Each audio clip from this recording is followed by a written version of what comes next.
Kill Me Again, Episode 23 of the Quiet Please series. Originally broadcast November 19th, 1947. Written by Wyllis Cooper. You ever hear anybody say, "I'd sell my soul for this, that, or the other"? Well, not many people really mean it when they say it. Unfortunately, I did, and I found a buyer. No, nothing very exciting. No crashes of thunder, no red fire. No, the doorbell just rang, and when I opened the door, there was a worried little-looking man standing there. I said, "Well?" I understand you have, property for sale, Mr. Davis. Who are you? I'm Mr. Hellman, Mr. Davis. May I come in? Mr. Hellman came in. Mr. Hellman sat down nervously. Mr. Hellman didn't have much time, it appeared, but Mr. Hellman had the $1 million in currency that I had named as my price for my soul, and he also had a bill of sale, neatly typed in triplicate. No, it didn't seem odd at all. That's why I suggest you never mention aloud that you'd be willing to dispose of your own immortal soul for this, that, or the other thing. Well, Mr. Hellman gets around, and he's a mighty sharp businessman, for all his apparent nervousness. So, Mr. Hellman got up and went to the door. Well, good night, Mr. Davis. It's a pleasure doing business with you, sir. Thank you, Mr. Hellman. I'll be seeing you, soon, then. Hey, close the door, Mr. Hellman. But Mr. Hellman had gone on out, and me with $1 million in currency, well, I hopped to the door to close it fast. Not fast enough, though. Well, there were 2 men there with revolvers. I didn't get a chance to say a word. They both fired. And I saw them run down the hallway with my beautiful new $1 million. I tried to yell, but, well, I couldn't. And I turned around. There I was, lying on the floor, all bloody. And Mr. Hellman spoke to my ear. Well, I guess you can come along now, Mr. Davis. I kept my bargain. Now, you keep yours. So, that's how come I was sitting a little while later in a little dark room with Mr. Hellman. There wasn't much light in there. What light there was seemed to come from way up high, near the ceiling, and sort of flickered, like the light that comes from a fireplace. Mr. Hellman was sitting at his desk, looking at me, and his eyes seemed to dart all around the room. Well, maybe that was just from the flickering light. He didn't say anything for a long while, just sat there and bit his fingernails, and then he spoke. Well, now, Mr. Davis... This is a dirty trick you pulled on me. The contract didn't say anything about your keeping the money, Mr. Davis. Well, yes, but I assumed... Now, Mr. Davis, you must never assume things when there is a written contract. You should have read it. Well, I didn't have any idea you were going to pull this kind of a trick. Most people who deal with me haven't. Well, I won't stand for it. You won't? No, I won't. You can't do anything about it. Why, that contract wouldn't hold in a court of law. What court of law? Well, I... Now, come, Mr. Davis. You're going to be here a long, long time, and you might just as well get used to doing as I say. Well, what do I have to do then? Well, yes, now, I must confess, I acted rather hastily in your case. You mean you're going to let me out of here, then? Oh, my, no. No. But I haven't done anything. Well, that's what's got me puzzled, Mr. Davis. My. Oh, why don't I think? Think what? I may as well confess. You see, most of the people who make an arrangement with me about their souls, as you did, are due to come here anyway, eventually. I don't get it. I mean, they've already committed a crime, or a sin, whatever you like, enough to qualify them for our, little institution. And so the transaction doesn't really mean anything, except to, expedite their arrival. Do you see? You mean you cheat 'em, you gyp 'em. Oh, come now, Mr. Davis. Business is business.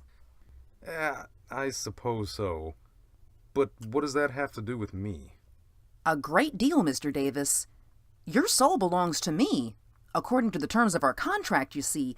But, you haven't committed any sins, according to my records. So you're in a very strange position. I don't get it. Why, you see, you're a regular inmate now, Mr. Davis. But I can't send you out to the, fire department, or any of the other departments like, the rest of our, guests. Because you're not qualified.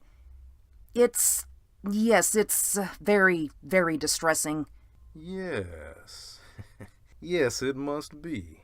Yes, it's very, very distressing.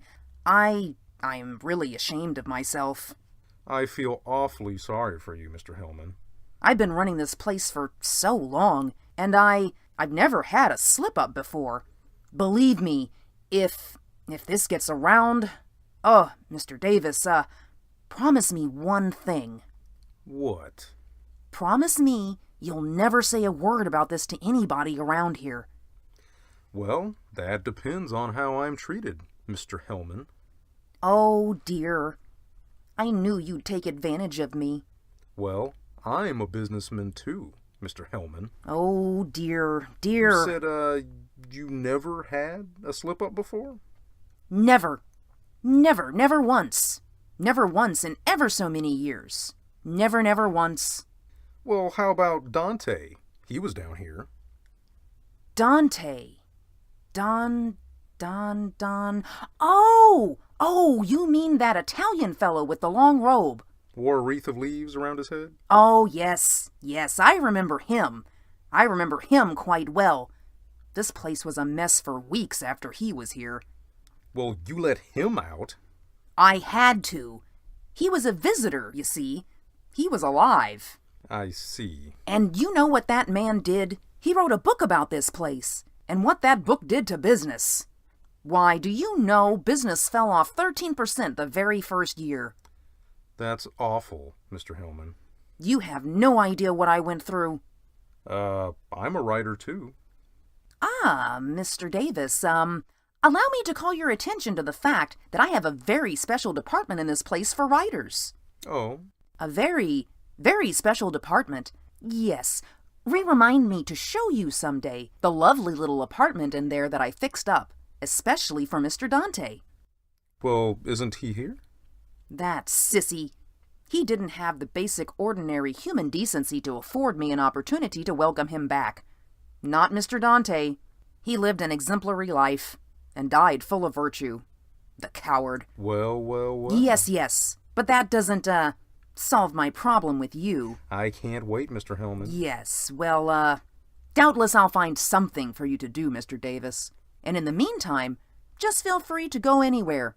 I'll let you know when I want you. You won't let me out then? Oh, dear, no, Mr. Davis. Dear, no. Business is business. The same here as everywhere else. Yes, it's the very devil, isn't it, Mr. Davis? Yes, well, bye. I'll see you later. And, don't get into any mischief. Yeah, I felt quite perky as I wandered around Mr. Hellman's remarkable institution. Well, who wouldn't? I had a pretty tough time on Earth. There were plenty of times when I'd wondered where the next meal was coming from. Well, I had $1 million, even if it was just for a few minutes. And there aren't many people in the world who can say that. Then now, here I was, a non-paying permanent guest, and Mr. Hellman himself admitted he couldn't do anything about it. Just that alone was enough to make me feel pretty smart. And yeah, pretty smug. Especially when I'd catch Mr. Hellman's expression occasionally out of the corner of his eye. You know, Mr. Hellman is a very hard person to outwit. Well, people have been trying to do it ever since. Ever since. And now look who did it. Little old Joe Davis. The guy that never had a nickel. The guy that sold his soul and made a profit on it. Well, I was smart to do my laughing early. Oh, Mr. Hellman's ingenious. When I think of some of the things he had people doing, my oh my. Well, I had seen enough of the place to decide that I was very, very lucky fella, and also to wish I had never made this deal. So I can say definitely that I wasn't happy. Mr. Hellman saw that too, and he talked to me about it. Mr. Davis, you're not happy. No, I'm not, Mr. Hellman. Well, I'm not either.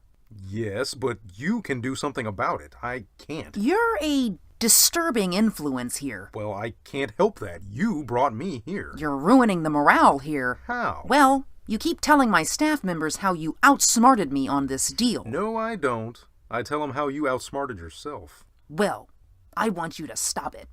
Mr. Hellman, I'm an unwilling guest here. You know. Don't I know it? Well, why don't you do something about it? I want you to stop carrying tales about me, or... Or what, Mr. Hellman? Mr. Davis, you want to get out of here, don't you? I certainly do. Now, Mr. Davis, if I, let you out of here, would you stop being mean to me? Huh? Trying to bribe me? Huh? Yes, I am, Mr. Davis. On a purely business basis, you understand. Okay. Okay, what's the basis? Well, of course I should accept something in return. Well, I said I wouldn't talk about you if you let me out. Well, you'll have to do a little better than that. Well, anything within reason. Good. Now, see here. I, do have a contract with you, don't I? As if I'd forget that. Yes, quite. We mustn't forget it.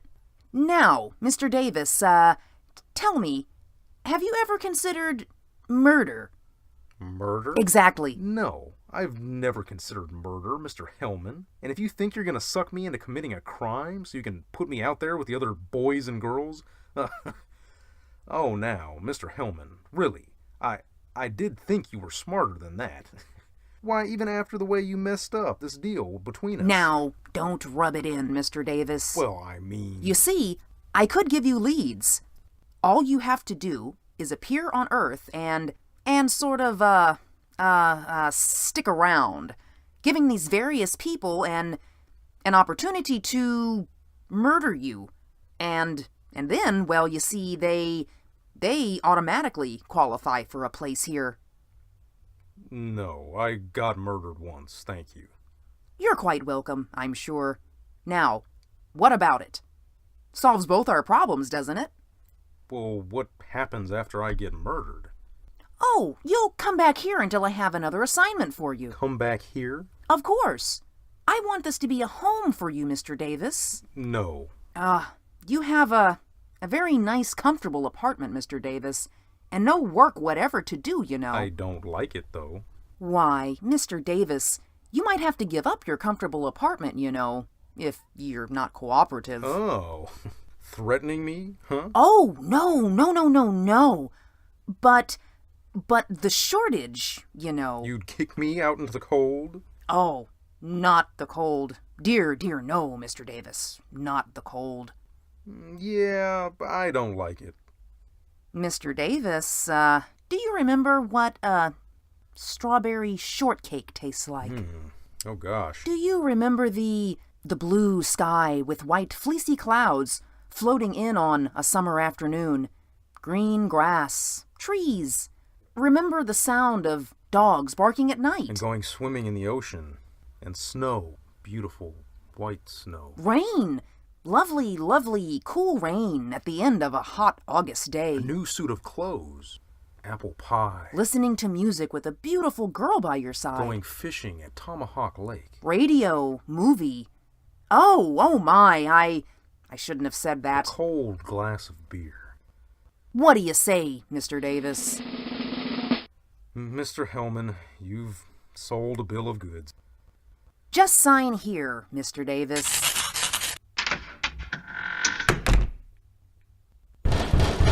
Why, Mr. Davis? You're back so quickly. Why, darn it, I never had a chance. Is this the kind of deal you made with me? I'm done, Hellman. Oh, Mr. Davis, but you did beautifully. I just opened the door and the guy plugged me. I know. He was much hastier than I expected. I didn't get a chance to do a thing. Just bang, bang. That's all. And I'm saying, hello, Mr. Hellman. Yes, that too is bad, isn't it? Why, I haven't been gone 15 minutes. Well, you got excellent results. He'll be down here before you know it, and you and he will have a good many laughs over it.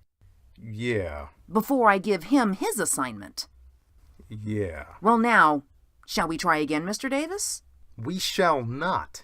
Oh, but Mr. Davis, I'm afraid you'll have to. What? Why? You signed an agreement, Mr. Davis. My. Will you never learn to read things before you sign them? Kill Me Again. End of part 1 of 2. Performed by Miranda and Ryan Johnson. Thank you for listening.